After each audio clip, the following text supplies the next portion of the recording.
YCP ప్రభుత్వ అక్రమాలు మరొక ఎత్తు. కూటమి ప్రభుత్వం అధికారంలోకి వచ్చిన తర్వాత విధ్వంస పాలకుల స్కాముల లెక్క పెడుతున్నాం. ఇన్వెస్టిగేషన్కి ఆర్డర్లు ఇచ్చాం. తప్పకుండా ఒకటే చెప్తున్నా, ఎవరు అవినీతి చేసినా కక్కిచ్చే బాధ్యత ఎన్డీఏ ప్రభుత్వం తీసుకుంటామని మీ అందరికీ విజ్ఞప్తి చేస్తున్నా. మీరు ఒక్కసారి చరిత్ర కూడా ఒకసారి చూస్తే కొన్ని కీలక అంశాలపై అందరికీ అవగాహన ఉండాలి. రాజకీయ అవినీతిని ప్రజలు పట్టించుకోరని అపోహలున్నాయి, కానీ ఇది నిజం కాదు. అందుకే అవినీతిపై టీడీపీ ఎల్లప్పుడూ పోరాడుతూనే ఉంటుంది. పోరాడాం, మళ్ళీ పోరాడుతూనే ఉంటాం. 4 దశాబ్దాల ప్రయాణంలో అవినీతి పైన రాజీ లేని పోరాటం చేసిన ఏకైక పార్టీ తెలుగుదేశం పార్టీ. ఉమ్మడి రాష్ట్రంలో మీరు ఒకసారి చూస్తే 84లో ప్రజాస్వామ్య పరిరక్షణ ఉద్యమం నుంచి నిన్నటి వరకు విధ్వంస పాలన వరకు మరువలేని పోరాటాలు చేసిన పార్టీ తెలుగుదేశం. ఉమ్మడి రాష్ట్రంలో రాజా ఆఫ్ కరప్షన్ అనే పేరుతో లక్షల కోట్ల అవినీతిపై తెలుగుదేశం పోరాటం నిజమని సిబిఐ వంటి దర్యాప్తు సంస్థలు ఆ తర్వాత తేల్చే పరిస్థితికి వచ్చారు. అది మన క్రెడిబిలిటీ. మనం ఎప్పుడు కూడా ఆరోపణలు చేయం. వాస్తవాల్ని దృష్టిలో పెట్టుకొని ఎవరు ఎక్కడ అవినీతి చేసినా చివరి వరకు పోరాడిన ఏకైక పార్టీ తెలుగుదేశం పార్టీ. హైదరాబాద్లో ఔటర్ రింగ్ రోడ్డు కానీ, వ్యాన్పిక్ సిటీ కానీ, హిందూకి ఇచ్చిన భూములు కానీ, లేపాక్షి భూములు కానీ, ఇలాంటివన్నిటిపైన మనం పోరాడాం. దాని పర్యవసానం తర్వాత ఇన్వెస్టిగేషన్ ఏజెన్సీ అన్ని ఒప్పుకునే పరిస్థితికి వచ్చారు. ఓబులాపురం ఆక్రమ మైనింగ్పై మనం చేసిన ఉద్యమం నాడు దేశంలోనే ఒక సంచలనం. ఓబులాపురం అక్రమాలు నిజమని 10 ఏళ్ల తర్వాత కోర్టులు కూడా గుర్తించాయి. నిందితులకు శిక్షలు వేశాయి. మనం చేసిన ప్రతి పోరాట ఫలితం నేడు కళ్ళ ముందర కనపడుస్తుంది. అది తెలుగుదేశం ప్రత్యేకతని మరొక్కసారి విజ్ఞప్తి చేస్తున్నా. గతంలో ప్రభుత్వాలు చేసిన అవినీతి ఒక ఎత్తు అయితే వైసీపీ ప్రభుత్వ అక్రమాలు మరొక ఎత్తు. కూటమి ప్రభుత్వం అధికారంలోకి వచ్చిన తర్వాత విధ్వంస పాలకుల స్కాముల లెక్క పెడుతున్నాం. ఇన్వెస్టిగేషన్కి ఆర్డర్లు ఇచ్చాం. తప్పకుండా ఒకటే చెప్తున్నా, ఎవరు అవినీతి చేసినా కక్కిచ్చే బాధ్యత ఎన్డీఏ ప్రభుత్వం తీసుకుంటామని మీ అందరికీ విజ్ఞప్తి చేస్తున్నా. అదే మాదిరిగా ఎన్నికల్లో మనల్ని గెలిపించి అవినీతి పాలకుల్ని ప్రజలు తరిమేశారు. అక్రమార్కుల్ని శిక్షించే బాధ్యతలు మనకిచ్చారు. ప్రజా సంపద దోపిడీ చేసిన వారిని, గాడి తప్పిన నాయకుల్ని, అధికారుల్ని ఉపేక్షించే సమస్య లేదు. తప్పు చేసిన వారికి ఆలస్యం కావచ్చేమో కానీ శిక్ష తప్పదని మరొకసారి ఈ సందర్భంగా విజ్ఞప్తి చేస్తున్నా. మనం అధికారం చేపట్టి ఏడాది అయింది. ఏడాది కింద రాష్ట్రంలో సంక్షోభం, ఉద్యమ స్ఫూర్తితో, అద్భుత చైతన్యంతో ప్రజలు పట్టం కట్టారు. ప్రజలు ఇచ్చిన అధికారాన్ని బాధ్యతగా స్వీకరించాం. ప్రతిరోజు ప్రతి గంట ప్రజల కోసమే పనిచేస్తున్నాం.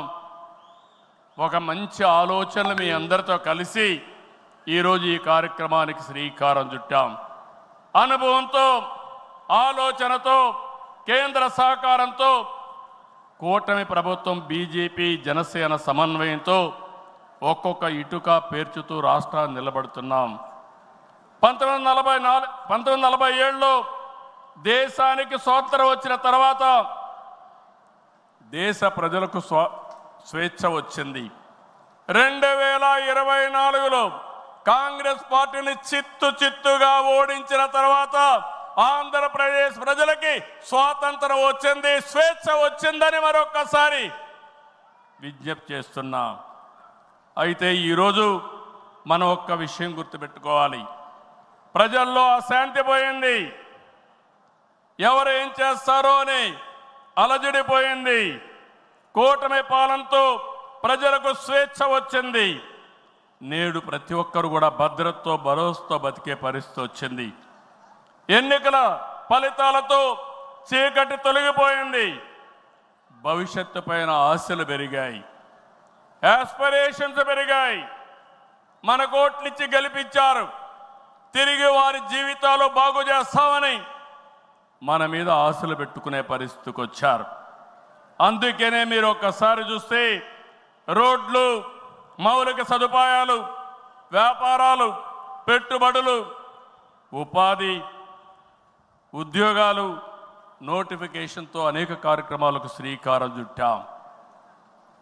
64 లక్షల మందికి 4,000, 6,000, 10,000, 15,000 రూపాయలు పింఛనిచ్చే ఏకైక రాష్ట్రం భారతదేశంలో ఆంధ్రప్రదేశ్ రాష్ట్రం. ఏటా 33,000 కోట్ల రూపాయలు నేరుగా పేదల సేవలో మొదటి తారీఖున పేదలకు అందించే ఏకైక పార్టీ తెలుగుదేశం పార్టీ. అన్న క్యాంటీన్ ద్వారా పేదవాడి ఆకలి తీరుస్తున్నాం. దీపం పథకంతో 1 కోటి మంది లబ్ధిదారులకి 3 సిలిండర్లు సంవత్సరానికి ఇస్తున్నాం.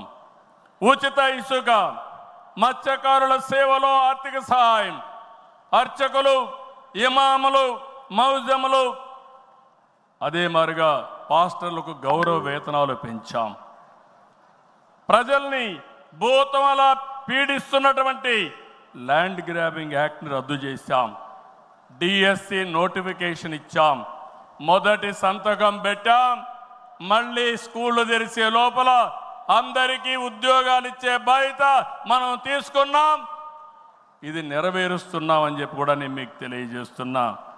ఇదే కాదు, మళ్ళీ పారిశ్రామికవేత్తల్లో నమ్మకాన్ని కల్పించి పెట్టుబడులు తీసుకొస్తున్నాం. 11 నెలల్లో 6 స్టేట్ ఇన్వెస్ట్మెంట్ ప్రమోషన్ బోర్డు మీటింగులు పెట్టి 76 ప్రాజెక్టులకి శ్రీకారం చుట్టాం. దీనివల్ల 4,95,000 కోట్ల రూపాయలు పెట్టుబడులు వస్తున్నాయి.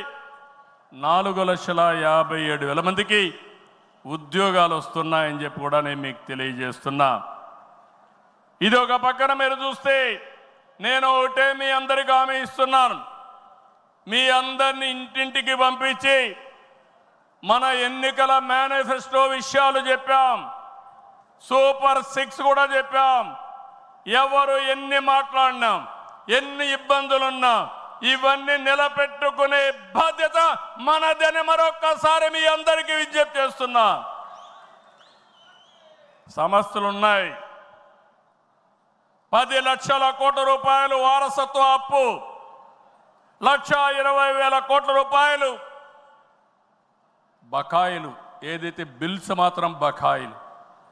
అందులో తెలుగుదేశం పార్టీ అంటే కచ్చగట్టి నీరు చెట్టు కానీ, నరేగా కానీ మీరు చిన్న చిన్న పనులు చేసుంటే అవన్నీ కూడా వారగా పెట్టారు. నేను ఒకటే చెప్తున్నా, అవసరమైతే కేంద్రానికి కూడా చెప్పాం. కావాలని దగ్గర అకౌంట్లు క్లోజ్ చేసే పరిస్థితి వచ్చారు. అన్నీ కూడా ఓపెన్ చేయించాం. కేంద్రంతో మాట్లాడుతున్నాం. మన దగ్గరుండే అన్ని అకౌంట్స్ క్లియర్ చేసే బాధ్యత ఈ ప్రభుత్వం తీసుకుంటాం. నేను స్పష్టమైన ఆదేశాలు ఇచ్చానని ఈ మహానాడులో మీ అందరికీ విజ్ఞప్తి చేస్తున్నా.